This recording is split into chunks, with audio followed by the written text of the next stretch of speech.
বাংলাদেশের ওপেনিং সমস্যা কাটেনি জিম্বাবুয়ের বিপক্ষে সিলেট টেস্টের সঙ্গে ব্যর্থ মিডল অর্ডারও। সব মিলিয়ে টস জিতে ব্যাটিং নেয়ার কোনো সুবিধাই মিলল না। জিম্বাবুয়ের মতো তুলনামূলক দুর্বল দলের বিপক্ষেও নড়বড়ে বাংলাদেশ। ভালো ক্রিকেট খেলতেছে না, বাট সবাই ওইভাবে মেহনত করতেছে, কষ্ট করতেছে, চেষ্টা করতেছে যে কিভাবে দলকে কন্ট্রিবিউট করা যায়। বাট কতবার সুযোগ পেলে রানে ফিরবেন ওপেনাররা। টেস্টে বাংলাদেশের ওপেনিং এর সমস্যা দীর্ঘদিনের। জিম্বাবুয়ের বিপক্ষেও কাটেনি পুরনো রোগ। প্রতিপক্ষের বোলিং এর চেয়েও ভয় বেশি ব্যাটারদের নিয়ে। জয় সাদমানরা সুযোগ পেয়েও দলকে বিপদে ফেলছেন নিয়মিত। ওপেনিং এ সাদমান, জয়, জাকিরে সীমাবদ্ধ বাংলাদেশ। ওপেনিং এর সবশেষ 50 জুটি এসেছিল গেল বছর ভারতের বিপক্ষে।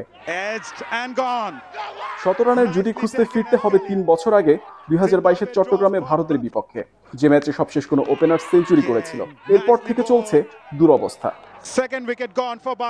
মিডল অর্ডারে শান্ত, মুশফিক, মুমিনুলদের দায়িত্ববোধ নিয়ে আছে প্রশ্ন। দুজন সেট হয়ে উইকেট বিলিয়ে এলেন, আর মুশফিকের ফর্ম কোনোভাবেই ফিরছে না। ব্যাটিংয়ে উন্নতি না এলে বাংলাদেশের টেস্টে পরিবর্তনের যে ভাবনা, সেটা অবাস্তব থেকে যাবে।